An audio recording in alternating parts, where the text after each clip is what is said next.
Selamat datang kembali di Investor Daily Roundtable. Ini adalah rangkaian acara Road to BNI Investor Daily Summit 2024. Kita akan membahas isu-isu strategis dan mendalam seputar ekonomi Indonesia, ekonomi global, potensi serta tantangan yang dihadapi bersama narasumber yang sangat kompeten di bidangnya. Acara ini juga akan ditayangkan dan diberitakan di 401 media di bawah grup media B-Universe dan This Way. Hari ini kita akan berdiskusi dan mengulas tentang Kementerian Kesehatan mendobrak industri kesehatan Indonesia. Telah hadir bersama kita Menteri Kesehatan Republik Indonesia, Bapak Budi Gunadi Sadikin. Selamat datang Bapak dan terima kasih. Ibu Bapak dan saudara sekalian, sosok Pak Menteri Kesehatan ini yang telah meniti kariernya sebagai bankir yang sangat disegani dan membuat pertumbuhan bank tersebut meningkat dengan sangat tajam. Dan yang kedua, beliau juga pernah di BUMN, kemudian di kantor Kementerian BUMN sebagai Wamen dan sebagai Menteri Kesehatan. Semula orang juga menanyakan, membimbang ini untuk ke depan ini. Mana yang lebih tepat dengan dobrak dan gerak langkahnya? Karena Republik ini membutuhkan beliau. Di Menteri Kesehatan kah? Atau di kementerian yang lain? Di Kementerian Keuangan yang gosip beredar. Tetapi kedua tempat ini saling tarik-menarik membutuhkan. Karena mempunyai pengalaman di mikro, dan itulah yang juga dibutuhkan, tetapi juga tidak kalah pengetahuan di makro, tetapi yang pasti adalah kesehatan sangat membutuhkan. Bapak baru mendobrak tapi belum melanjutkan. Jadi inilah begitu banyak harapan-harapan yang tertuang, yang ada di pundak Bapak. Ibu Bapak dan saudara sekalian, kita pada kali ini, kalau kita berbicara mengenai ekonomi Indonesia yang khususnya di kelas menengah, maka satu hal yang pasti, akses kepada kesehatan menjadi satu kunci utama. Langkah yang dilakukan oleh Pak Menteri sudah luar biasa. Nah, tapi sebelum kita memulai diskusi hari ini, kita simak tayangan berikut.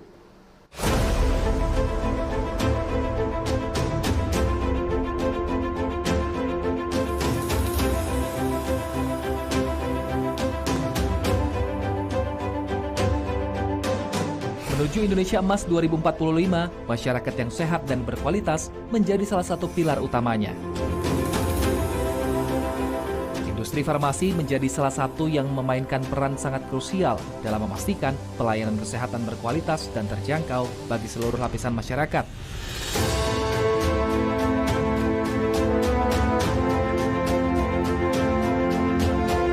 Ketersediaan dan aksesibilitas obat-obatan esensial melalui peningkatan kapasitas produksi obat dalam negeri menjadi keharusan dalam meningkatkan ketahanan terhadap ancaman krisis kesehatan seperti saat terjadi pandemi COVID-19. Kenyataannya, kemandirian industri farmasi nasional ibarat peribahasa jauh panggang dari api.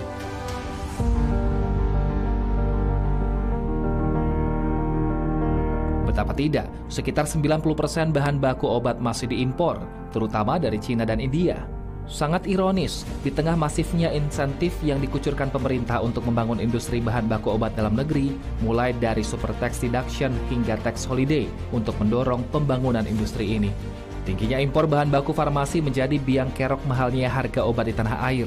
Harga obat dan alat kesehatan di Indonesia lebih mahal hingga 3 kali lipat atau bahkan 5 kali lipat dibandingkan dengan negara-negara lain termasuk di Asia Tenggara. Meski obat mahal, perusahaan-perusahaan farmasi justru kondisinya tidak baik-baik saja. BUMN Indofarma dan Kimia Farma misalnya, merugi dan bahkan terjerat dugaan fraud dalam pengelolaan keuangan.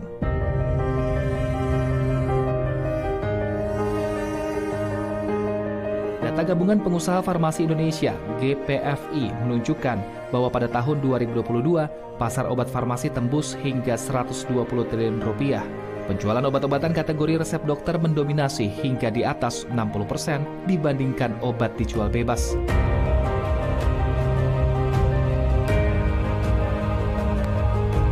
Ini seharusnya bisa menjadi peluang bagi BUMN farmasi maupun pelaku usaha swasta untuk mengoptimalkan potensi pasar yang ada.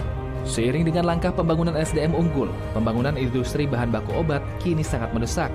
Ketergantungan impor harus dihilangkan dan kemandirian sektor farmasi harus dibangun agar pelaku industri dalam negeri jadi tuan rumah di negara sendiri dan harga obat pun lebih terjangkau.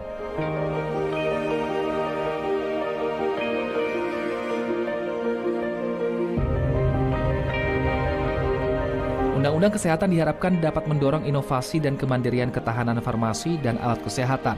Namun tentu dibutuhkan peraturan pelaksana dan teknis sebagai acuan implementasinya. Tata kelola industri dituntut lebih transparan dan terbuka. Perlu ada strategi nyata dalam mencapai kemandirian farmasi dan alat kesehatan dengan penguatan rantai pasok terintegrasi dari hulu hingga ke hilir. Tak hanya industri dalam negeri akan menjadi lebih berdaya saing, namun ini juga menjadi kunci menciptakan generasi unggul menuju Indonesia Emas.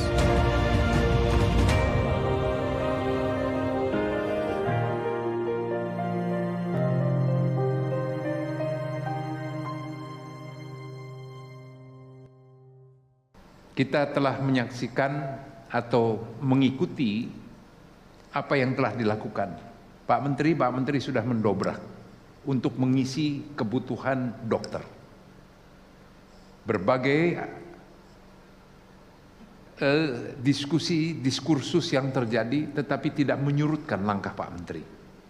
Karena kepentingannya adalah bagaimana melayani masyarakat di tengah kekurangan dokter. Tetapi di sisi lain sekarang ada PR baru Bapak, yaitu industri farmasi. Mahalnya obat. Dan kemudian kalau bisa kita lihat antara industri farmasi yang ada di Indonesia dengan kebutuhan atau belanja dari masyarakat itu jauh sekali dari cukup.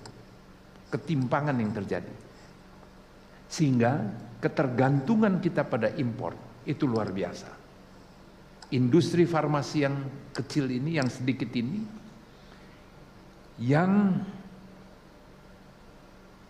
patut diduga berpotensi menimbulkan kartel dari harga. Dan itu sesuatu yang tidak usah dibuktikan, tetapi itu juga menjadi iklim usaha yang tidak sehat.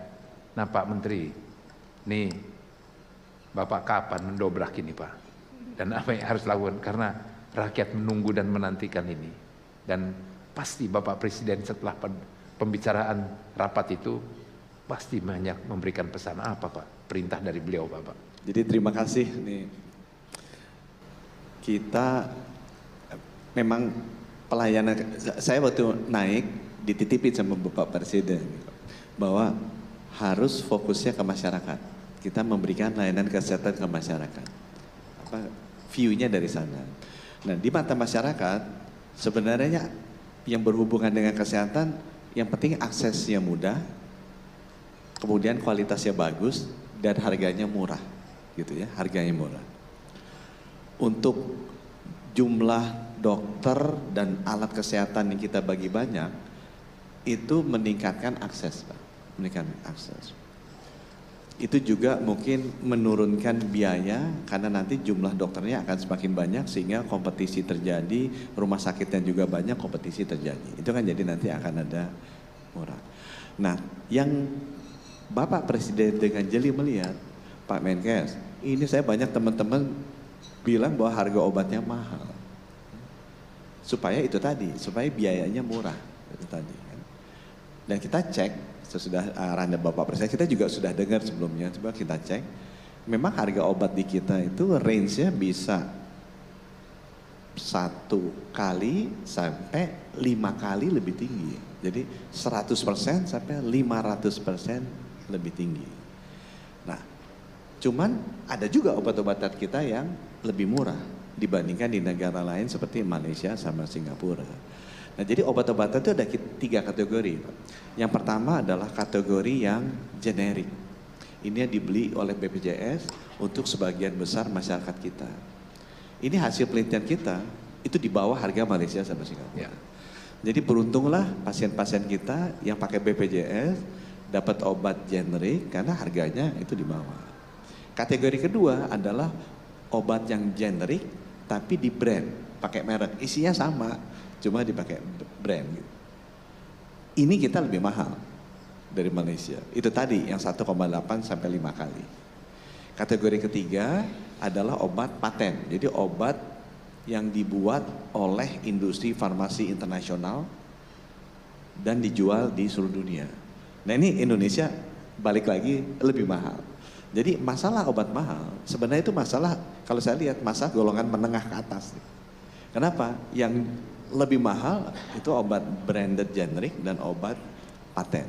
Obat generiknya kita malah lebih murah karena belinya lebih banyak. Jadi ini masalah kelas menengah, saya agak tenang sedikit. Oh masyarakat banyak, dapatnya yang bawah. Nah coba ini kan harganya, ordernya kan 180% sampai 500% kan. Selalu yang dibilang masalah pajak.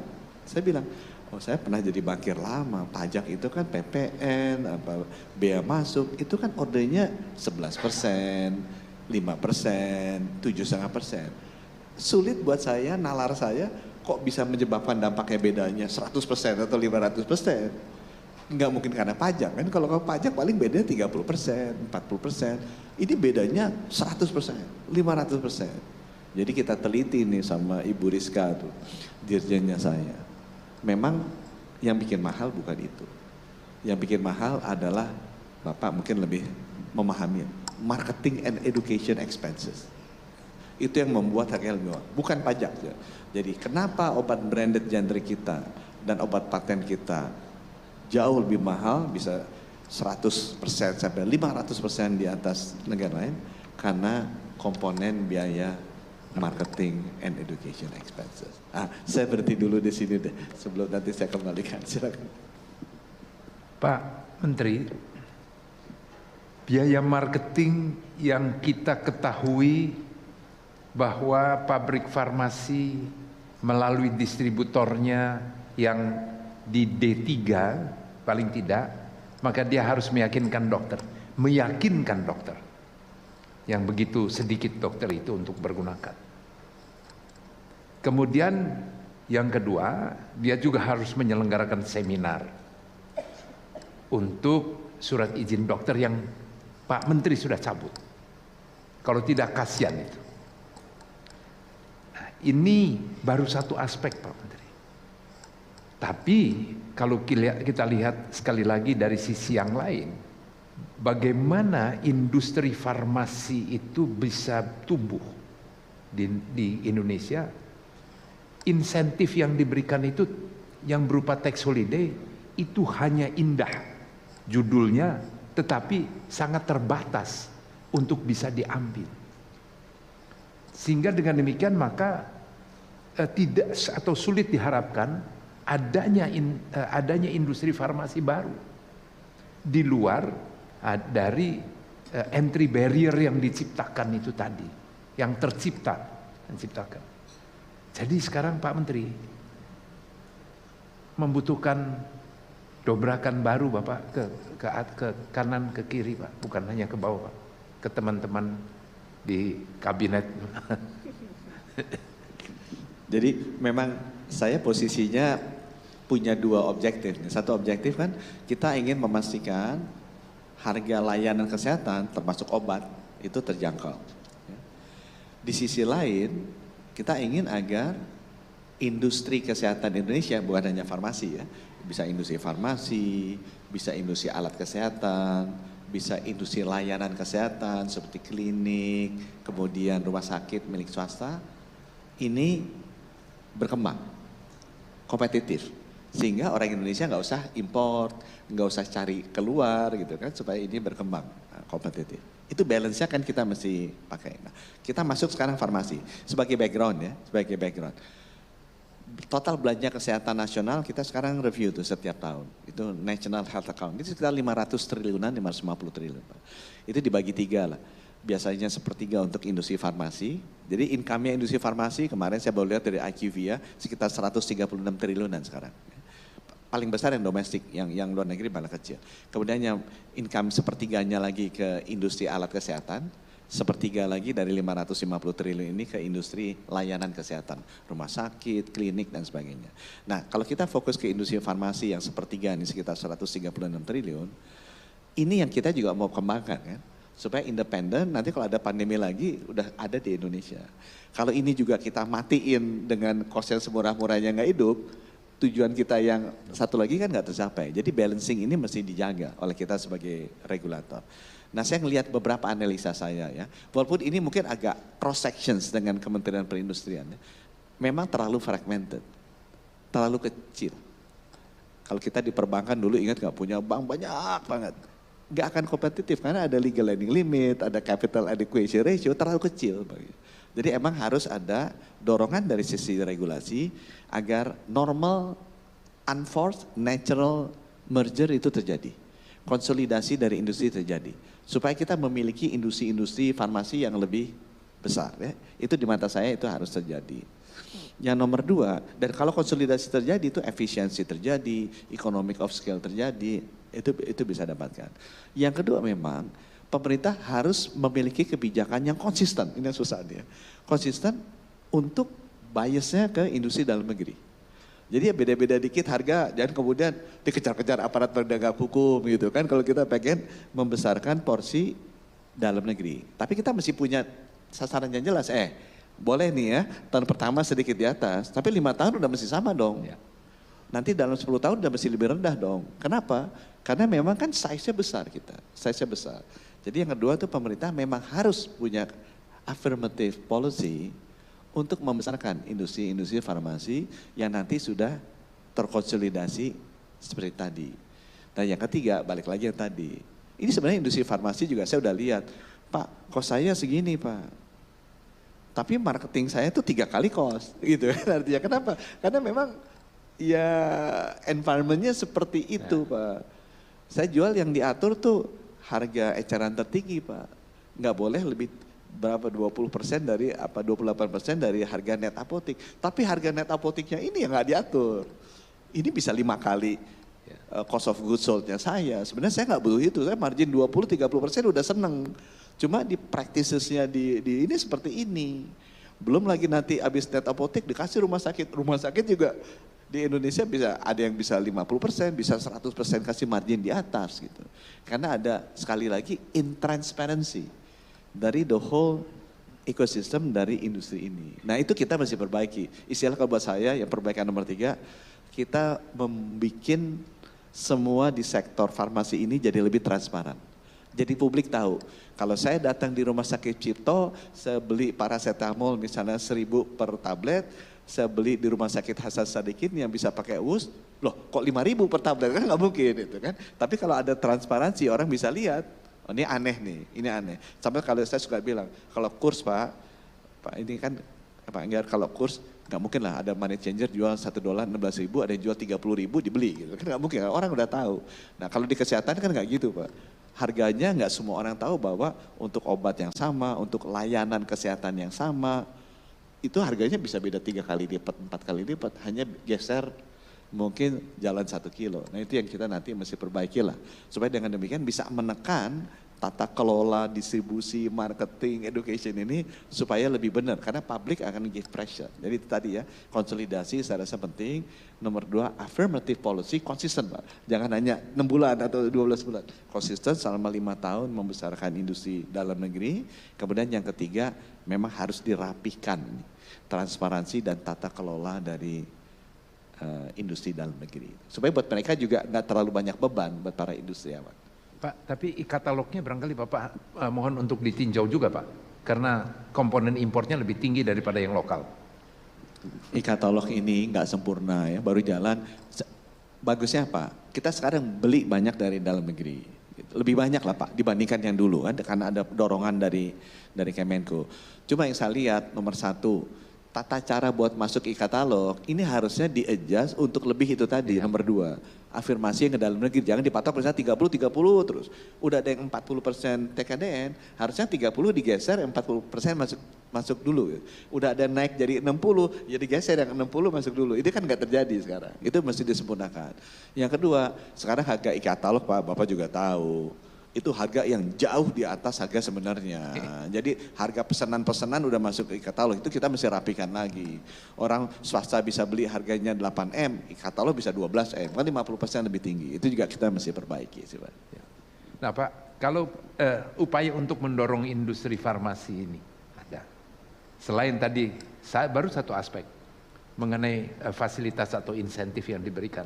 Tapi sisi lain, yang pertama kita mensyukuri bahwa Bu Dirjen merangkap PLT BPOM Pak, sehingga itu tidak lagi bulat Pak, itu berada di satu tangan. Kemudian masih atau bagaimana koordinasi dengan Kementerian Perindustrian? Apakah bisa berjalan dengan lancar dan belum dengan BKPM? Walaupun kita sudah pakai OSS, tapi OSS-nya suka enternya suka susah Pak. Jadi kalau yang pertama memang mengenai itu tadi ya insentif ya. Kalau buat saya balik lagi, begitu saya lihat struktur pembentukan harga sama struktur biaya, insentif pajak kalau kita berikan ke industri farmasi, ini industri farmasi juga kadang-kadang nggak enak ngomongin yang marketing education expenses gitu kan, karena mereka involved juga di sana. Itu kan menghemat costnya mereka 11%, 15%, 20%. Ya. Tapi kalau mereka bisa reduce Pak, yang marketing education expenses ini, sistemnya kita tata lebih baik, itu bisa 40% Pak, 60%. Sebagian kan bisa jadi marginnya mereka, kan harganya kan segini gitu kan. Ini kalau diperbaiki ini sama Menkesnya, tata kelola dari marketing and education expenses bisa turun 60% nih. Udahlah aku turun 50%, 10% jadi margin kan. Itu sebenarnya kalau buat saya sebagai businessman, itu lebih besar tuh. Buat ningkatin margin mereka. Mereka kan ingin marginnya lebih bagus ya. Jadi selain pajak tadi, saya yakin kalau kita beresin tata kelola dan transparansi dari marketing and education expenses ini, perusahaan farmasi sebenarnya senang. Karena wah, saya nggak usah lagi nih praktek-praktek seperti ini nih. Karena saya bisa pakai ambil jadi marginnya saya. Itu yang pertama tadi ya. Nah yang kedua dari sisi perizinan. Memang kami dengan BPOM sekarang dekat. Dan saya juga ke depannya berharap, ini masalah ego sih Pak. Menterinya sekarang nggak ada ego-ego itu, yang penting buat masyarakat cepat. Jadi saya telepon Ibu Rizka, kalau ada masalah Ibu Rizka juga kasih tahu ke saya. Dan saya dengan BPJS juga begitu, jadi nggak harus itu bawahan saya itu. Tapi kebiasaan untuk berkomunikasi, Bapak kan pernah jadi menteri, Pak nggak tahu. Koordinasi itu very difficult, dan itu lebih ke masalah ego sebenarnya ya. Jadi kalau saya sebagai menteri ya saya datang aja ke sana, saya bilang gini masalahnya. Sekarang kita tiap 3 bulanan udah ada meeting Pak. Kepala BPOM, Kepala BPJS, Kepala BKKBN dan Kemenkes. Koordinasi. Jadi kita terbuka berkoordinasi, kalau ada masalah ditaruh di sana dijelaskan. Jadi itu memotong banyak jalur atau miskomunikasi dengan BPOM. Nah sekarang dengan Kementerian Perindustrian, saya sama beliau itu hubungan person to personnya sangat dekat. Bapak pasti bisa cek. Nah. Saya dengan teman-temannya Bapak yang dulu warnanya sana, semua karena udah kenal lama lah dengan mereka. Jadi sama Pak Agus saya dekat, sama Pak Erlangga juga dekat. Jadi harusnya nggak ada masalah untuk komunikasi. Nah memang sekarang birokrasi yang harus didekatkan, yang di bawahnya. Bapak pernah jadi menteri, Bapak juga ngalami. Di mata saya benar. Ini harus lebih banyak koordinasi agar afirmasi terhadap industri, terutama izin Pak. Jadi kalau udah insentif pajaknya ini, sebenarnya kalau saya ditanya, orang tuh lebih concern kepada perizinan. Buat pengusaha-pengusaha ya, Pak kalau izinnya jelas, nggak usah ngapa-ngapain, benar-benar proses yang transparan, itu kita usaha tuh enak banget Pak di Indonesia, karena marketnya besar. Nah ini memang PR saya sih Pak, harus bisa lebih sering duduk sama tetangga sebelah saya, karena rumahnya juga deketan sama saya, sudah Pak Agus. Iya Pak, tapi sekali lagi Pak, kalau Bapak begitu ya tentu terbatas untuk menyampaikannya, tetapi dari sisi kami, ini efektif sekali Pak, di satu tangan ini Pak. Karena kalau BPOM-nya tidak nurut, sebagai dirjen Bapak panggil kan Pak. Jadi sebaiknya barangkali kalau ini pendapat kami dari media, BPOM, kemudian BPJS Kesehatan, minimal adalah dia di bawah koordinasi dari Menkes. Jadi saya tanya ke orang India, saya ketemu sama Menkesnya, tanya, Pak, gimana Bapak bisa menghilangkan isu impor? Dia ketawa, dia bilang, kita 60% impor dari Cina. Dipersembahkan oleh harusnya nggak ada masalah untuk komunikasi. Nah memang sekarang birokrasi yang harus didekatkan, yang di bawahnya. Bapak pernah jadi menteri, Bapak juga ngalami. Di mata saya benar, ini harus lebih banyak koordinasi agar afirmasi terhadap industri, terutama izin Pak. Jadi kalau udah insentif pajaknya ini, sebenarnya kalau saya ditanya, orang tuh lebih concern kepada perizinan. Buat pengusaha-pengusaha ya, Pak kalau izinnya jelas, nggak usah ngapa-ngapain, benar-benar prosesnya transparan, itu kita usaha tuh enak banget Pak di Indonesia, karena marketnya besar. Nah ini memang PR saya sih Pak, harus bisa lebih sering duduk sama tetangga sebelah saya, karena rumahnya juga deketan sama saya, sudah Pak Agus. Iya Pak, tapi sekali lagi Pak, kalau Bapak begitu ya tentu terbatas untuk menyampaikannya, tetapi dari sisi kami, ini efektif sekali Pak, di satu tangan ini Pak. Karena kalau BPOM-nya tidak nurut, sebagai dirjen Bapak panggil kan Pak. Jadi sebaiknya barangkali ini pendapat kami dari media, BPOM, kemudian BPJS Kesehatan, minimal adalah dia di bawah koordinasi dari Menkes, minimal Pak. Syukur-syukur kalau itu di bawah, cuman yang dengar pasti marah Pak kalau yang tidak itu, karena tentu banyak sekali kepentingan dan sebagainya, sehingga dengan demikian koordinasinya bisa lebih baik lagi. Sekarang ini kan karena Bapak berkawan Pak, dan itu Pak Ibu Dirjen Pak, jadi BPOM. Jadi kan lebih mudah Pak. Ya, Pak. Jadi aspirasi Bapak itu sudah ditampung di Undang-Undang Kesehatan yang kemarin Pak, yang PP udah keluar. Jadi nanti ada namanya kayak keuangan Pak, Komite Kebijakan Sektor Kesehatan, gitu kan? Di keuangan kan ada Komite Kebijakan Sektor Keuangan. Karena Menteri Keuangan juga sama kan, Ibu Ani kan, aku mesti koordinasi sama Bank Indonesia nih, aku moneter, saya mesti koordinasi sama OJK nih untuk Financial Sector Development, saya mesti koordinasi dengan LPS kalau misalnya ada financial crisis lagi. Dan tiga-tiganya nggak di bawah beliau kan, jadi pusing kan, akhirnya dibikin tuh undang-undang. Nah kita tiru aja, wah benar juga nih di keuangan, karena problem itu sama kan, masalah koordinasi. Jadi di Undang-Undang Kesehatan yang baru udah diamanahkan dan PP-nya udah keluar, dibentuk namanya Komite Kebijakan Sektor Kesehatan. Isinya saya sebagai ketua, ada kepala BPJS, kepala BPOM, kepala BKKBN. Ini adalah 3 badan negara besar yang berkecimpung di sektor kesehatan. Nah, sambil menunggu Pak, ini kan PP udah keluar, kita tinggal formalkan. Sambil menunggu sejak 6 bulan yang lalu, kita udah secara informal, yuk latihan dulu deh.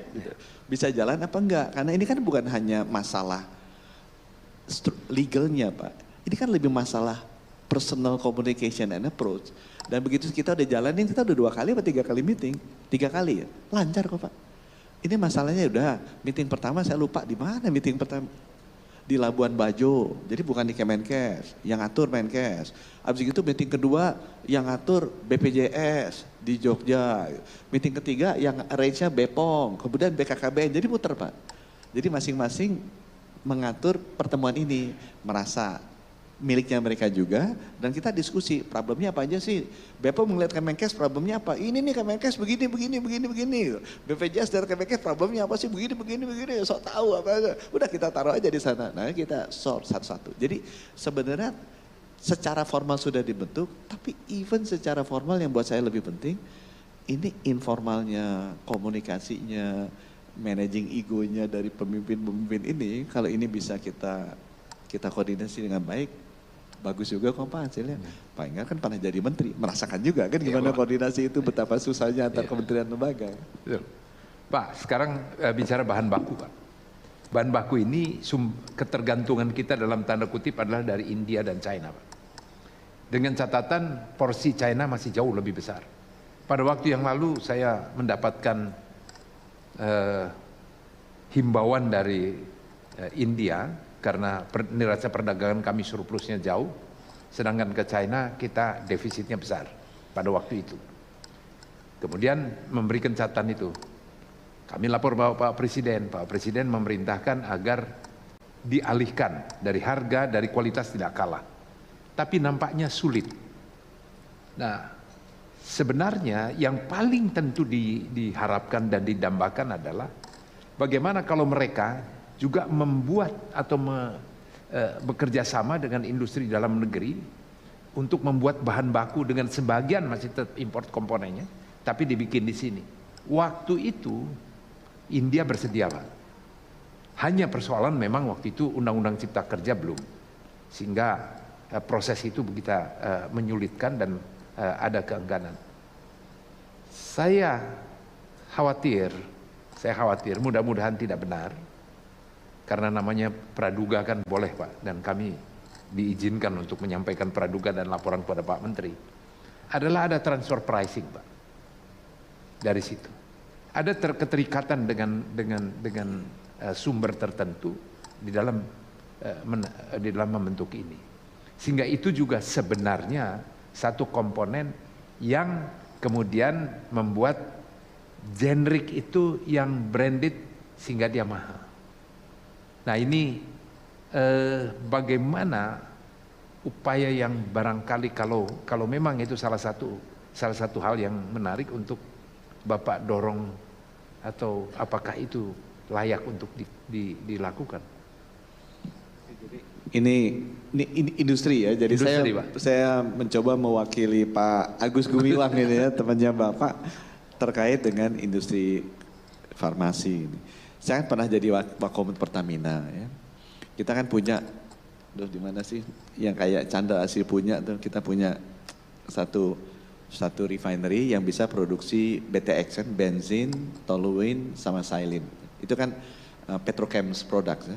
Nah, bensin ini Pak itu bisa dihilirisasi jadi kumin. Kumin bisa dihilirisasi jadi fenol, fenol bisa dihilirisasi jadi paracetamol. Nah, the whole petrochemicals industry-nya kita itu nggak lengkap jalannya tuh. Jadi berhenti di bensin udah kita ekspor. Bensin ke kumin nggak ada pabriknya, kumin ke fenol nggak ada pabriknya, fenol ke paracetamol. Nah, kita ada pabrik paracetamolnya, tapi semua fenolnya impor. Nah, itu kita bikin hilirisasi mundur tuh, bikin fenol dong gitu. Nah, itu Bapak kejadian tuh, bikin fenol, misalnya fenolnya import kumin kan, kumin tuh dari India atau China, cuma ada dari situ kan. Jadi bahan bakunya kan ada beberapa tahap. Ternyata mereka jual harga kuminnya sama dengan harga jual fenol kita di sini, gitu kan. Jadi mereka transfer pricing, harga kuminnya dinaikin sama dia. Jadi kita beli cost of goods sold-nya aja, harga bahan bakunya kita udah sama dengan kalau kita jual fenol ke pabrik paracetamol. Jadi emang permainan itu ada. Dan karena ini global, saya tanya, kenapa sih kita nggak bisa bikin efisien petrochemical products? Karena memang market size-nya, Pak. Jadi saya tanya ke orang India, saya ketemu sama Menkesnya, tanya, Pak, gimana Bapak bisa menghilangkan isu import? Dia ketawa, dia bilang, kita 60% import dari Cina. The reason why, nggak punya economic of scale, Pak. Jadi India sendiri import dari Cina. Jadi kita pikir, gimana kita mau bersaing, India aja 2 billion masih dari sana gitu kan. Nah akhirnya kebijakannya akan kita ambil adalah, ya udah, kalau gitu Bapak bikin pabrik di Indonesia. Supaya critical scale-nya masuk. Ya. Tapi kongsian dong. Sama nih orang-orang farmasi ya kita, kongsian lah bisa 25% atau 50%, terserah lah, amicable deal. Tapi yang kita lakukan strateginya adalah meminta agar pabrik active pharmaceutical ingredients atau bahan baku obat atau API dari Cina dan dari India untuk buka pabrik di Indonesia. Buat saya sebagai Menteri Kesehatan, Pak, yang penting pabriknya ada di Indonesia. Jadi kalau ada pandemi lagi, kita butuh import, itu di lockdown nggak ada masalah. Ya. Karena pabriknya ada di Indonesia. Nah sekarang kalau pabriknya dipaksa ada di Indonesia, tapi harganya tidak kompetitif, masyarakat kena. Kalau harga kita tekan supaya kompetitif, industrinya mati. Kan kasihan kan? Udah mendingan industrinya mereka aja diajak masuk. Kongsian sama orang Indonesia. Jadi kebijakan kita ke depannya Pak akan membangun industri dalam negeri, terutama bahan baku buat obat atau API ini. Tapi kalau bisa ya kongsian dengan mereka dan perusahaan Indonesia. Supaya critical mass-nya tercapai, economic of scale tercapai dengan margin yang masih sehat.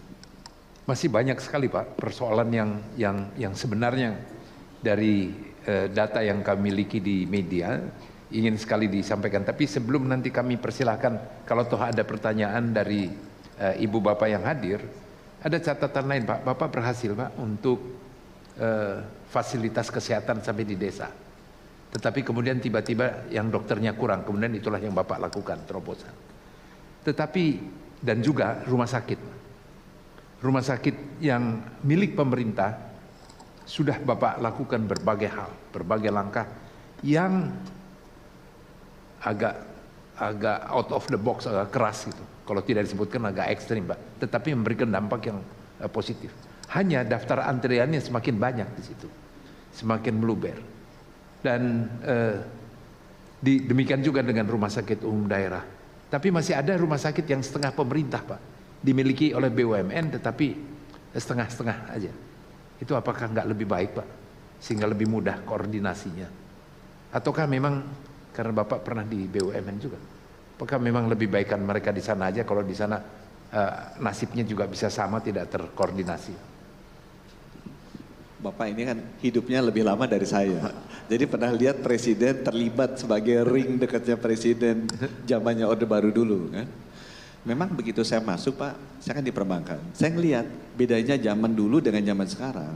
Dulu itu pemerintah powerful sekali. Karena dari total GDP Indonesia mungkin 40%, 50% kontribusinya dari APBN.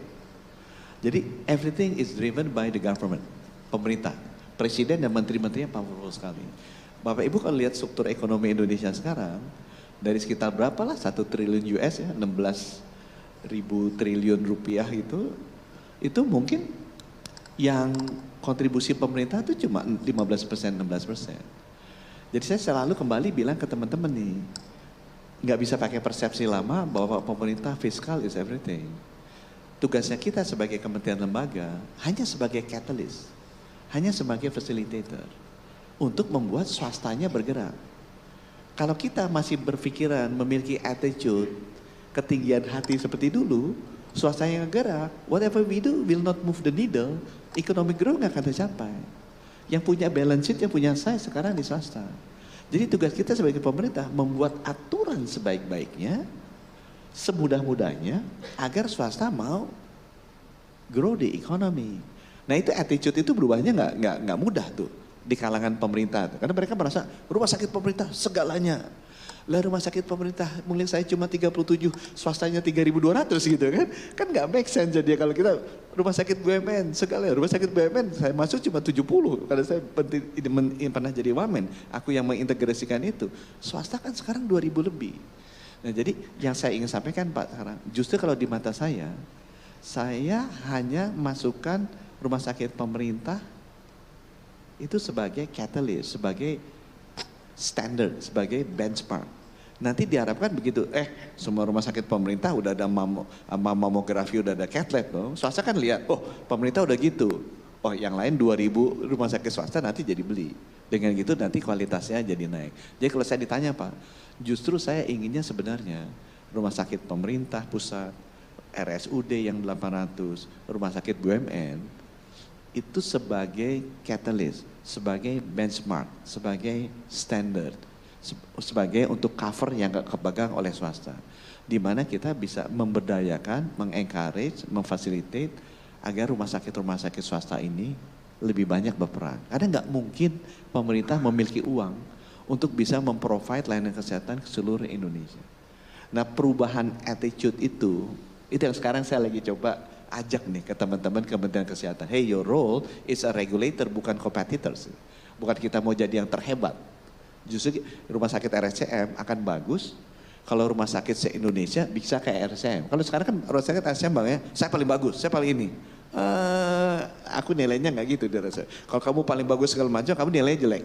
Kenapa kamu biarkan rumah sakit yang lain bodoh? Nggak mau saingan supaya semuanya ke RSCM. Jauh kan terbang dari Papua dari ini. Tapi kalau RSCM bisa membina rumah sakit di Papua, hampir sama bagusnya dengan RSCM.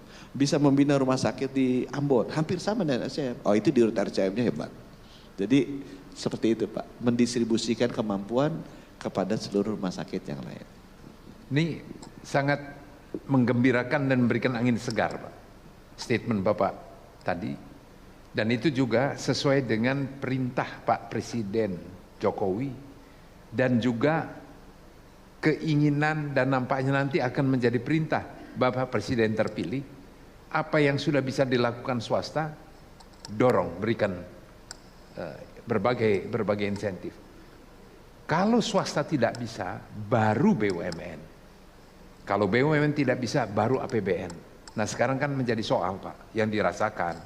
Ini semua BUMN incorporated, anak, cucu, cicit dan sebagainya. Dan itu wajib hukumnya bolak-balik di situ. Ya itulah yang terjadi di Indofarma. Tetapi statement Bapak ini menggembirakan, angin segar, sehingga arah untuk investasi swasta tidak dibatasi. Hanya sekarang tinggal Bapaknya harus ada di mana ini. Karena saya juga bagus di kesehatan diperlukan, di satu yang tadi saya juga bilang membutuhkan, tetapi Bapak menguasai BUMN. Kalau Bapak di BUMN kan Bapak tidak akan ambil-ambil semua ya Pak ya. Itu ya. Kami persilahkan kalau ada pertanyaan. Silahkan. Ibu tadi asik mencatat Bu, barangkali sudah banyak catatannya. Silahkan dan sebutkan namanya. Nama saya Rista. Saya bekerja di perusahaan asuransi jiwa PT AIA Financial. Halo Bapak Menteri, semoga Bapak sehat selalu. Pertanyaan saya hanya satu Pak, sekaligus juga mau berkeluh kesah sedikit. Jadi kami mengalami inflasi biaya kesehatan yang sangat tinggi sekali. Dan oleh karena itu perusahaan asuransi banyak sekali terpaksa quote unquote melakukan peningkatan harga premi dari waktu ke waktu untuk menyesuaikan dengan biaya-biaya kesehatan yang terus-menerus melonjak sangat tinggi. Dan kami juga melakukan beberapa investigasi mengapa hal ini terjadi dan juga menemukan beberapa kejanggalan. Bahwa yang pertama, kalau seorang pasien pergi ke rumah sakit, itu kami mengetahui ternyata ada 3 penerapan harga berbeda.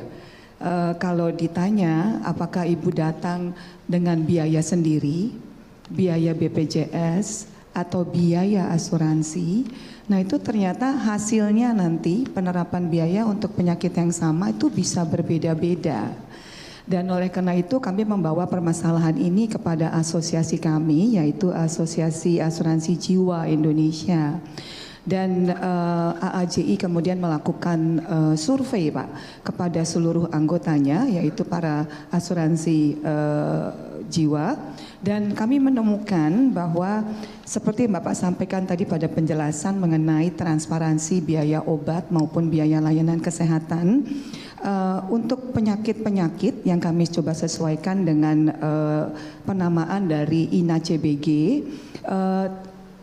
khususnya untuk sebagai contoh saja Pak, untuk infeksi saluran itu bisa harganya minimum 1 kali sampai 30 kali lebih mahal yang diterapkan. Dan kemudian kami melakukan survei lebih besar lagi dan menemukan juga bahwa untuk 14 penyakit atau diagnosa itu harganya bahkan bisa sampai 38 kali kalau seorang pasien itu menunjukkan kartu asuransinya kepada rumah sakit di mana mereka meminta perawatan. Kami mohon pendapat Bapak, bagaimana tanggapan Bapak mengenai penemuan kami ini. Terima kasih. Daftar lunak kuno Pak. Jadi memang itu tadi kan, aksesnya harus mudah, kualitasnya harus bagus, harganya masih murah. Itu di mata masyarakat, atau itu yang dibutuhkan. Itu tugas saya memenuhi kebutuhan mereka. Itu yang pertama. Yang kedua, data di seluruh dunia Bu, yang namanya inflasi biaya kesehatan, itu selalu lebih tinggi selama 20 tahun terakhir dari pertumbuhan ekonomi di semua negara, gitu kan. Itu kalau saya bilang, ini apa artinya nih? Bapak ngomongnya jangan susah-susah, bahasa gampangnya, ibu sebagai istri minta uang belanja naik 10% atau 20% per tahun, pada gaji suami naiknya cuma 5%. Ya, bahasanya kayak gitu lah kira-kira. Jadi belanjanya lebih banyak daripada pendapatan gitu, besar pasak daripada tiang gitu kira-kira. Nah kenapa itu naik? Karena itu tadi. Karena industri ini di mata saya sebagai bankir, ada industri yang sangat tidak transparan. Jadi nggak ketahuan tuh bedanya di mana-mana. Jadi itu yang saya beresin. Nah contoh nomor 1 yang saya akan beresin. Mudah-mudahan selesai sebelum saya turun. Saya dari 2014 waktu di Mandiri itu disuruh ngambil askes pada saat BPJS mau terjadi. Ya. Saya dari dulu udah pengen, ini asuransi ini nggak efisien kerjanya. Harusnya BPJS tuh ambil seluruh rakyat Indonesia rata tuh. First risk-nya kalau orang ngomong. Kalau dia butuh yang di atas, biarin asuransi swasta yang ngambil. Tapi ini harus ada linknya yang namanya coordination of benefit. Ini dari 2014 nggak jalan-jalan. Sekarang aku lagi paksa tuh. Sebelum aku selesai, coordination benefit ini mau jalan. Ini kira-kira nanti jadinya ya, belum selesai nih negosiasinya sama BPJS. Tapi ini akan nyenengin semua orang. Jadi kalau ada orang klaim sakit, pegang asuransi AIA misalnya. Saya bilang, bayar premi hanya boleh sekali, rakyat. Jadi kalau dia bayar AIA, otomatis AIA yang bayarin porsi BPJS-nya dia. Jadi di mata masyarakat dia bayarnya hanya satu. Gitu. Nomor 2, di mata rumah sakit dia klaimnya hanya satu. Kalau dia klaim misalnya ke AIA, AIA yang ngurusin klaim antar kantornya dengan BPJS. Gitu ya.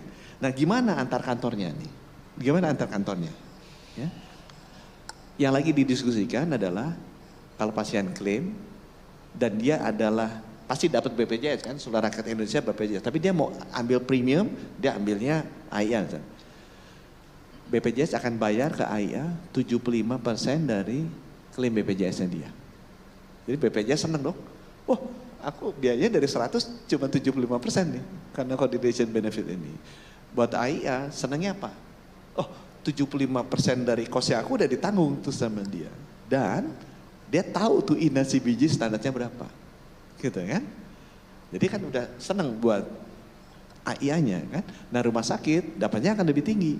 Bukan klaim INA CBG BPJS. Dia akan dapat klaimnya standarnya AIA. Nanti kira-kira akan seperti itu. Ya, supaya coordination benefit ini ada. Ngapain orang bayar 2 kali iuran? Kan saya mungkin beliau juga bayar 2, saya juga bayarnya 2. Ada asuransi BPJS, ada yang swasta. Tapi kan dua-dua itu jadi nggak ada manfaatnya. Nah, itu yang kita pengen atur pertama kali. Supaya coordination of benefit ini ada, supaya bisa saling isi, supaya lebih efisien. Yang kedua, saya mau digitalisasi semua sama BPJS datanya. Supaya apa? Jadi ibu tahu, oh ini INA CBGS-nya, by the way INA CBGS akan kita launch kode yang baru ya. INA CBGS itu kan kita niru dari Thailand apa dari Malaysia 20 berapa tahun yang lalu. Sekarang kita ada Indo CBG, sebentar lagi akan kita launch. Supaya benar-benar lebih tepat sesuai dengan treatment Indonesia seperti apa. Nah nanti itu akan kita bikin terbuka tuh. Jadi asuransi swasta bisa lihat juga lewat Kemenkes. Oh itu CBGS yang mana tuh? Diseases groupnya yang mana? Kalau disease group yang ini, kan kalau BPJS udah lebih rapi kan, lebih rapi. Oh, ini disease groupnya disease group ICD-10, ICD-9-nya grup A nih. Kalau grup A kosnya sekian. Jadi kalau itu nanti digetok naiknya 5 kali, pasti tahu asuransi swasta. Oh ini nggak bener nih rumah sakitnya. Kenapa? Karena case based groupnya case based group yang ini. Karena udah di link sama BPJS, dia tahu BPJS masukinnya grup yang ini. Kenapa kita klaimnya lebih tinggi? Karena BPJS punya mekanisme untuk kontrol itu kan jauh lebih robust dibandingkan dengan asuransi swasta. Nah yang ketiga yang saya mau atur ya, nah kita akan bikinnya namanya National Medical Council. Ini udah ngomong sama OJK, karena saya ngerti itu asuransi swasta udah mau tutup-tutup. Padahal saya sangat butuh asuransi swasta untuk bisa bersama BPJS menjaga agar inflasi kesehatan itu nggak naik tinggi. Kenapa harus dibangun pabrik di dalam negeri? Ya. Dan semuanya pikirannya sama seperti itu. Pemerintah Singapura juga mau bangun gitu, ya nggak apa-apa, namanya perbedaan kepentingan. Kalau Pfizer mau bangun pabriknya Singapura nggak apa-apa, nanti Pfizer jualnya di Singapura aja, gitu kan? Tapi yang jual Indonesia ya harus pabrik Indonesia. Dipersembahkan oleh. Nah yang ketiga yang saya mau atur ya,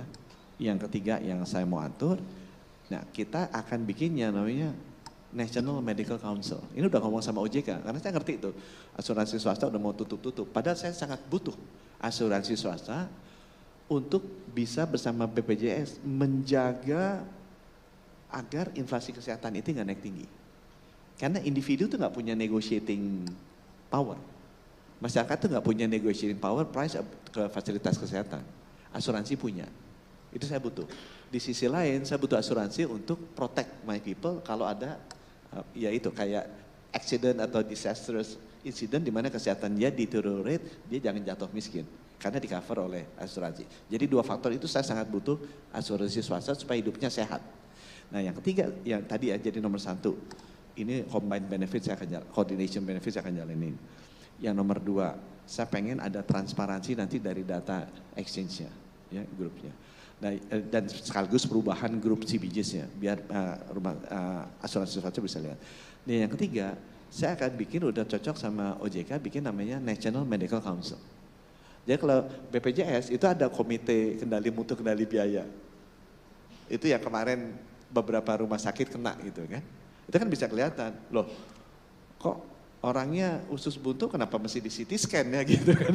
Kok usus buntu mesti di CT scan sih gitu kan. Gimana cerita, apalagi CT scan-nya kepala bukan perut gitu kan, apa hubungannya gitu kan. Nah itu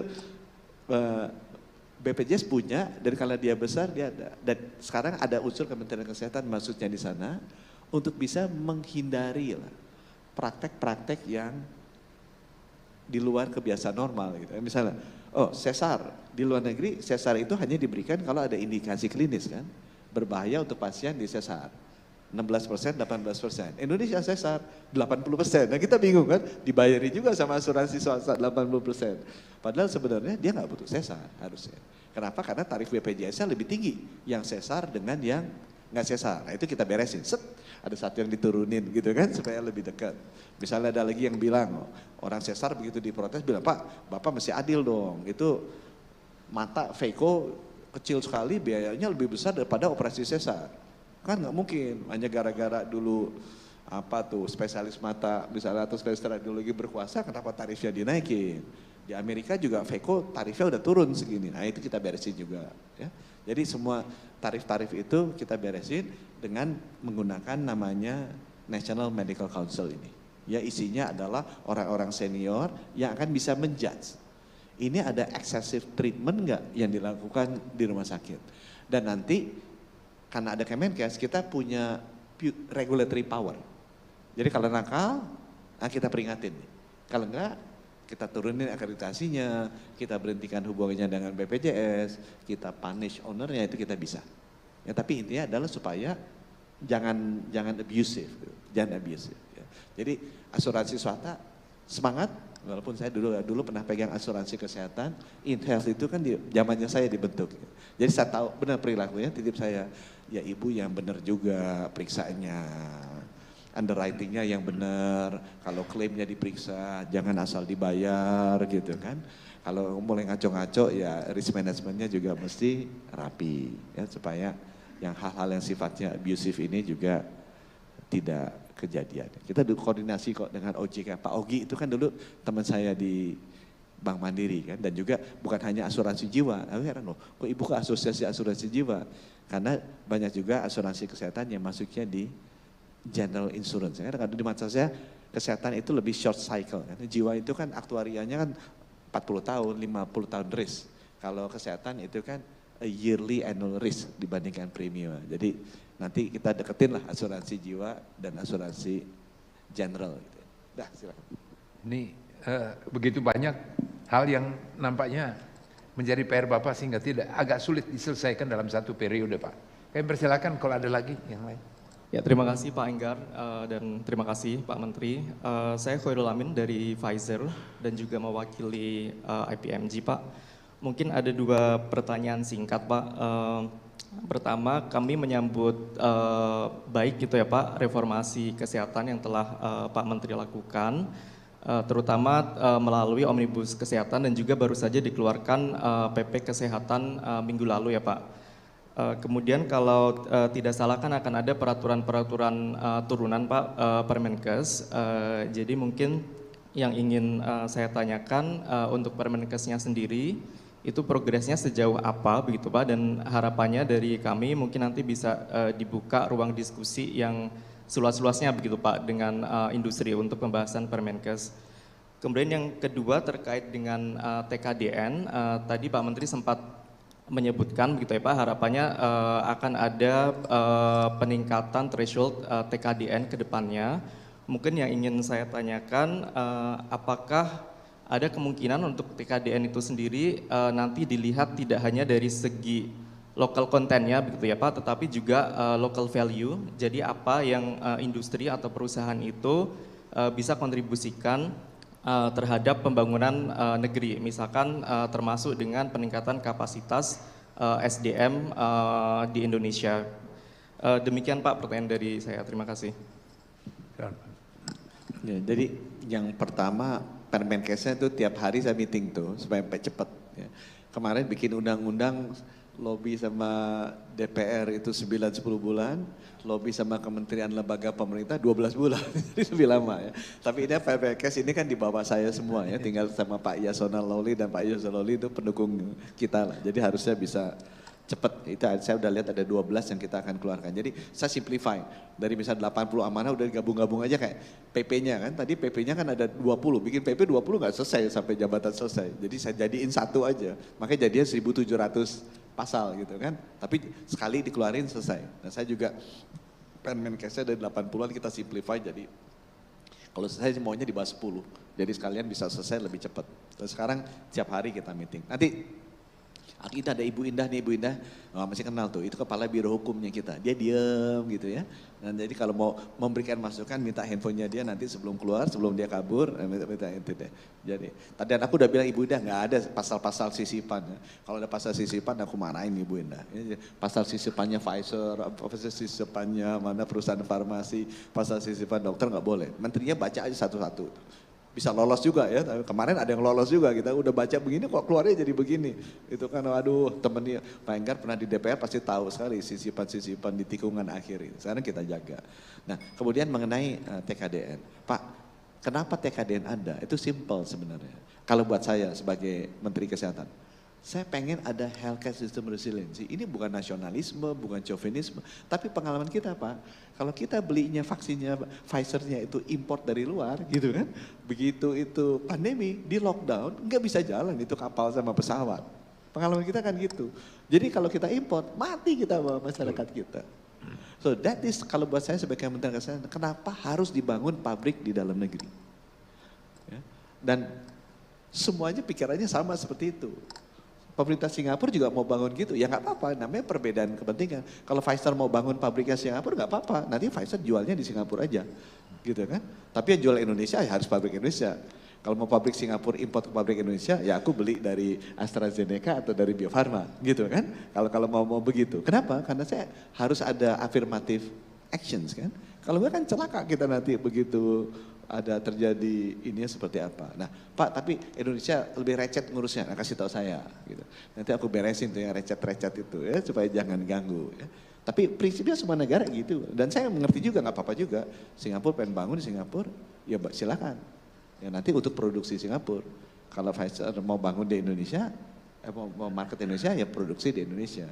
Kalau ingin menggunakan Pfizer Singapura masuk ke Indonesia, ya sebaiknya jualnya di Singapura aja, gitu kan. Kalau mau jual di Indonesia, ya produksinya di Indonesia. Supaya apa? Supaya healthcare resiliency-nya nanti ada. Supaya healthcare resiliency-nya itu ada. Apakah itu hanya harus ada lokal konten? Aku bilang enggak sih. Aku juga setuju. Tapi tujuannya balik lagi itu tujuan Kementerian Perindustrian gitu. Bukan tujuan saya. Kalau tujuan saya, ini harus ada healthcare system resiliency. Supaya nanti kalau ada pandemi lagi, kita punya production base untuk save my lives. Saya bilang teman-teman, dulu waktu virus, yang ada tuh hanya oseltamivir. Waktu itu remdesivir, favipiravir, whatever, vir itu kan belum ketahuan semua. Yang ada hanya oseltamivir. Diproduksi, saya lupa tuh, Kimia Farma atau di Indofarma. Saya suruh produksi, nggak ada bahan bakunya. Mau import, nggak bisa. Mati tuh orang Indonesia semua. Itu sebabnya kenapa saya bersikeras untuk ketahanan kesehatan nasional, untuk menyelamatkan nyawa masyarakat kita, pabrik itu harus lokasi di Indonesia. Nggak harus milik kita. Pfizer boleh bikin pabriknya di Indonesia, gitu kan. 100% milik Pfizer pun aku nggak apa-apa juga di tempat saya. Yang penting ada pabrik di Indonesia, sehingga kalau ada pandemi kita tidak usah import. Ya. Gimana bedanya orang yang pendapatannya 4.800 sama 14.000? Itu cuma dua bedanya. Orangnya pasti lebih pintar dan lebih sehat. Ya. Kalau dia pinter aja nggak sehat, nggak bakal punya income karena dia geletakan mesti cuci darah terus, gitu ya. Atau kena stroke jadi cacat walaupun pinter. Ya, itu sebabnya mesti pinter dan sehat. Nah untuk sehat teman-teman, yuk dirubah paradigmanya, jaga agar tetap sehat. Dipersembahkan oleh Saya bilang teman-teman, dulu waktu kena pertama kali kita ini virus kan, COVID. Kita butuh antivirus. Yang ada tuh hanya oseltamivir. Waktu itu remdesivir, favipiravir, whatever, vir itu kan belum ketahuan semua. Yang ada hanya oseltamivir. Diproduksi, saya lupa tuh, di Kimia Farma atau di Indofarma. Saya suruh produksi, nggak ada bahan bakunya. Mau import, nggak bisa. Mati tuh orang Indonesia semua. Itu sebabnya kenapa saya bersikeras untuk ketahanan kesehatan nasional, untuk menyelamatkan nyawa masyarakat kita, pabrik itu harus lokasi di Indonesia. Nggak harus milik kita. Pfizer boleh bikin pabriknya di Indonesia, gitu kan. 100% milik Pfizer pun aku nggak apa-apa juga di depan saya. Yang penting ada pabrik di Indonesia, sehingga kalau ada pandemi kita tidak usah import. Ya. Ada lagi yang lain. Ini mendorong untuk orang bangun pabrik. Yang terakhir Pak Iman. Sekaligus nanti bisa menjelaskan berapa bea masuk yang bisa diterapkan untuk barang impor. Dari bagian negara bukan 200%. Nama saya Iman Pambagio, saya dari Intibios Lab Klinik dan Farmasi. Dalam perjalanan ke sini saya punya 13 pertanyaan sebetulnya, tapi somehow terjawab semua sama Bapak. Dan ini mengantarkan saya ke satu pertanyaan yang simple. Karena begitu banyak koordinasi yang harus dilakukan dengan kementerian-kementerian lain, banyak juga terkait dengan lembaga-lembaga profesi dan lain-lain. Apakah pemikiran Bapak mengenai pengembangan sektor kesehatan itu tertuang dalam sebuah, saya tidak tahu, blueprint barangkali sesuatu yang bisa diteruskan di pemerintahan berikutnya.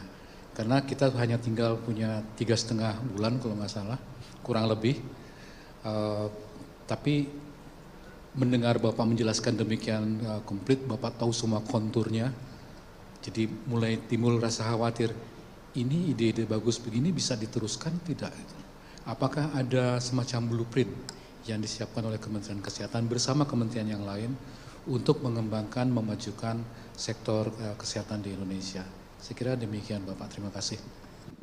Jadi yang pertama memang saya jadi menteri pendek ya, waktunya 3 tahun 9 bulan. Dan 1 tahun 9 bulan ngurusin COVID aja tuh konsentrasi. Vaksinasi, COVID, vaksinasi gitu. Jadi waktunya untuk kerja jadi menteri kesehatan yang benar cuma 2 tahun. Nah waktu 2 tahun ini Pak Jokowi pesannya tugas yang kedua, pertama kan tangani pandemi, yang kedua lakukan transformasi sebesar-besarnya di sektor kesehatan. Kita minta bantuan McKinsey waktu itu, bikinin tuh 6 pilar transformasi, itu very well documented. DPR tahu, semua industri tahu. Jadi pilar yang pertama ada transformasi layanan primer, itu Puskesmas Posyandu, saya tadi pagi baru sama Pak Heru tuh ngurusin Puskesmas DKI. Nomor 2 transformasi layanan sekunder, rumah sakit. Nomor 3, transformasi sistem ketahanan kesehatan, farmasi, alat kesehatan, vaksin supaya lebih resilient di dalam negeri. 4, transformasi sistem pembiayaan kesehatan, tadi yang ditanya sama beliau salah satunya ya. Tapi kita juga ada koordinasi anggaran kesehatan antara pemerintah pusat, pemerintah daerah gitu ya. Dan bagaimana fasilitasi supaya pembiayaan kesehatan dari swasta itu juga naik. Yang kelima, transformasi sumber daya manusia kesehatan, yang dokter-dokter, pendidikan spesialis. Yang keenam, transformasi teknologi kesehatan. Ya. Information technology dengan satu sehat, bioteknologi dengan genome sequencing segala macam, precision medicine itu ada di situ. Itu well documented. Nah sekarang pertanyaannya benar, ini udah ada, DPR udah tahu, udah kita jalanin, nanti saya kirim satu dokumen ke beliau supaya bisa share, supaya teman-teman baca. Karena mungkin nggak semua orang pernah melihat saya cerita mengenai ini. Tapi saya selalu cerita terus kemana-mana mengenai 6 pilar transformasi kesehatan ini. Nah sekarang bagaimana untuk melanjutkan ini ke depan kan? Ini kan harus masuk ke formal planning cycle-nya negara kan. Negara itu punya rencana pembangunan jangka panjang 25 tahun RPJP. Itu mesti diterjemahkan menjadi RPJMN, rencana pembangunan jangka menengah, ini yang 5 tahunan. Isunya waktu zamannya beliau dulu masih muda, itu zamannya Pak Harto tuh pegang semua rapi tuh. Jadi RPJMN itu milik pemerintah pusat kan. Itu kan mesti diterjemahkan menjadi 34 RPJMD provinsi dan 514 RPJMD kabupaten kota secara vertikal. Nah sekarang yang kejadian sejak hilang itu nggak nyambung. Misalnya ada tuberkulosis di RPJMN. Apakah ada di RPJMD 34 provinsi? Mungkin yang ada cuma 2. Dari 514 kabupaten kota, yang ada mungkin cuma 10. Jadi nggak align tuh. Itu secara vertikal. Secara horizontal, RPJMN ini harus jadi Renstra, rencana strategis 34 kementerian lembaga. Jadi misalnya kayak tadi, tuberkulosis, itu kan udah rencananya pemerintah pusat kan. Ada nggak di Renstra Kesehatan? Ada. Ada nggak di Renstra PUPR? Karena tuberkulosis kan ada hubungannya sama rumah sehat. Nggak ada. Ada nggak misal di Renstra Pendidikan untuk ngajarin? Nggak ada. Nah itu yang harus dirapikan. Misalignment dari perencanaan pembangunannya kita. Karena sejak berubah tuh ada baru agak miss di sini. Nah itu di undang-undang yang baru kita masukin tuh rencana induk bidang kesehatan. Ini tadi penyelarasan dari rencana pembangunan jangka menengah baik secara vertikal maupun secara horizontal. Vertikalnya kita kuncinya lewat mana? Lewat Komisi 9 DPR. Kenapa dia namanya gubernur sama wali kota belum tentu nurut sama presiden. Nurutnya siapa? Sama ketumnya kan? Karena dia kan dipilih sama ketum gitu ya. Jadi kita masukin nih Komisi 9. Kalau ini ada mengenai stunting, tolong dong semua bupati, wali kota ada RPJMD-nya masuk stunting.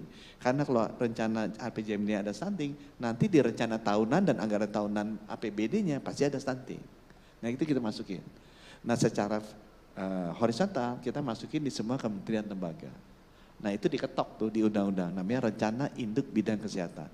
Itu adalah sebenarnya penyelarasan dari target antara Bappenas, Mendagri, Menteri Keuangan dan Menkes di level horizontal, di level vertikalnya ini penyelarasan dari rencana pembangunan jangka menengahnya kesehatan dengan teman-teman di legislatif. Agar supaya itu bisa diturunkan secara efektif dan konsisten ke level provinsi sama 514 kabupaten kota. Gitu. Nanti hasilnya sekarang sedang dibahas nih, belum final. Karena RPJMN ini kan masih nunggu presiden terpilih juga. Nanti jadi yang first draftnya, tapi presiden terpilih boleh melakukan revisi sehingga nanti di Januari RPJMN itu selesai secara nasional. Ya mudah-mudahan nanti aku share juga lah untuk di-share sama beliau. Dan ibu bapak dan saudara sekalian, beberapa hal yang melegakan kita semua, karena itu menjadi concern semua, menjadi catatan buat kita semua, mengenai masalah terutama adalah kelas menengah. Yang dalam tulisan Pak Khatib Basri beberapa waktu yang lalu, kelas menengah yang turun menjadi calon kelas menengah yang turun ke bawah, itu menjadi persoalan, dan yang diperlukan salah satunya adalah akses kesehatan. Tetapi gambaran yang disampaikan oleh Pak Menteri dan berbagai langkah yang disiapkan untuk dilakukan, itu memberikan harapan bahwa Pak Menteri Kesehatan tidak diam dan tidak menutup mata, menutup telinga, tetapi langsung berbagai hal yang lain akan segera ditindaklanjuti.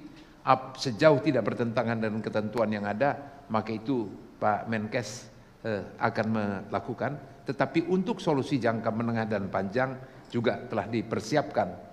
Dorongan untuk para industri farmasi dalam negeri, ini satu dorongan, satu ajakan, tetapi sekaligus juga berpotensi menjadi hambatan kalau hanya impor saja.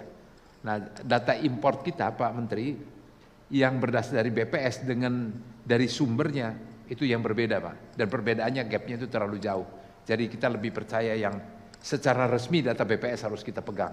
Tetapi kita lebih percaya data yang mereka yang mengirim ke negara kita. Tapi saya tidak mau masuk ke situ. Pak Menteri melakukan terobosan bahkan sampai kepada asuransi kesehatan terutama untuk tingkat menengah. Saya surprise bahwa seorang Menkes sampai berbicara dengan OJK karena memang itu wilayahnya OJK. Barangkali karena pengalaman sebagai bankir dan itu bisa melihat itu semuanya dan terlibat di dalamnya, termasuk catatan untuk asuransi swasta ini. Hal-hal yang menjadi keluhan juga sudah disampaikan. Jadi kalau sudah dengan Pak Menteri seperti ini, jangan ada dusta di antara kita karena beliau tahu semua. Ibu, Bapak, dan saudara sekalian, sebelum kita mengakhiri, kita memberikan aplaus dulu dan kemudian kita mintakan closing statement dari Pak Menteri.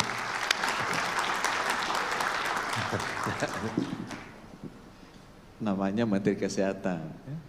Jadi mesti tugasnya menjaga masyarakat Indonesia tetap sehat.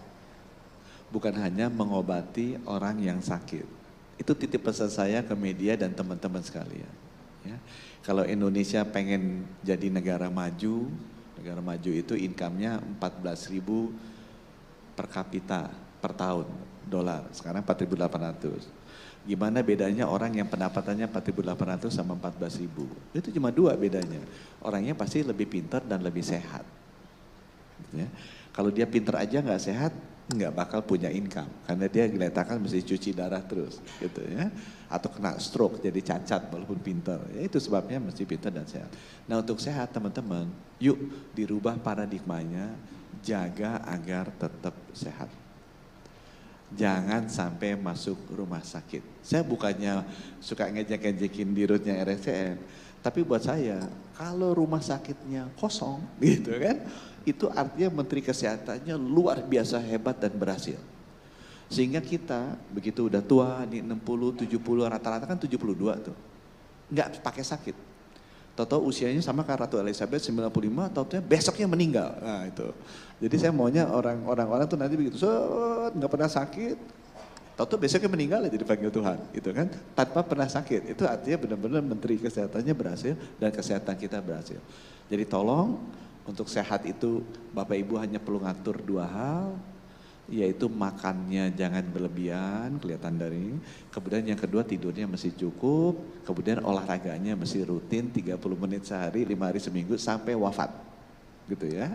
3 itu diatur. Dan untuk ngecek apakah 3 ini benar-benar udah kita jalan apa enggak, dicek.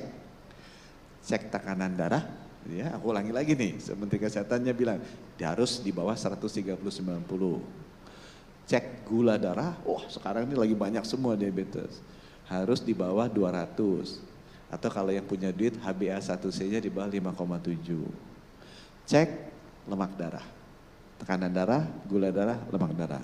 Harus di bawah 200 atau kalau bisa LDL-nya di bawah 100. Sama lingkar perut di bawah 90 laki-laki, perempuan di bawah 80. Kalau beli jeans harus di bawah 34 ukurannya. Ya kalau udah di atas itu artinya udah lebih. Ini bisa fatty liver segala macam, bisa subject to cancer. Ini bukan fisik tapi kesehatan. Tekanan 130/90 di bawah, gula di bawah 200 atau 5,7 HbA1c-nya atau kolesterolnya di bawah 200 atau LDL di bawah 100. Sama lingkar perut 90 cm laki, 80 cm perempuan. Ya, kalau udah di atas itu datang ke puskesmas. Ya. Supaya bisa dikasih obatnya sesuai. Insya Allah kalau itu dilakukan, olahraga, tidur, makan, rajin mengukur 4 ini 3 bulan sekali, 6 bulan sekali, Bapak Ibu tidak pernah sakit sampai rata-rata usia rakyat Indonesia 72 tahun. Enggak pernah sakit, enggak pernah masuk rumah sakit, sehat terus. Nah sekarang tinggal tergantung doanya. Ada yang 72 tahun sehari langsung dipanggil Tuhan, ada yang 75, ada yang 80, insya Allah Pak Enggar 90 kayak gitu. Baru kemudian nggak pakai sakit, besoknya pindah dimensi yang lain, gitu ya. Sehat selalu ya teman-teman dan tolong edukasi saudara-saudara kita agar juga hidup sehat. Terima kasih.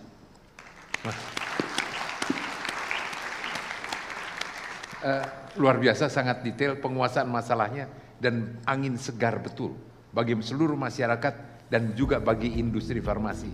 Ibu, Bapak, dan saudara sekalian, demikian tadi diskusi kita dalam Investor Daily Roundtable hari ini. Sampai jumpa.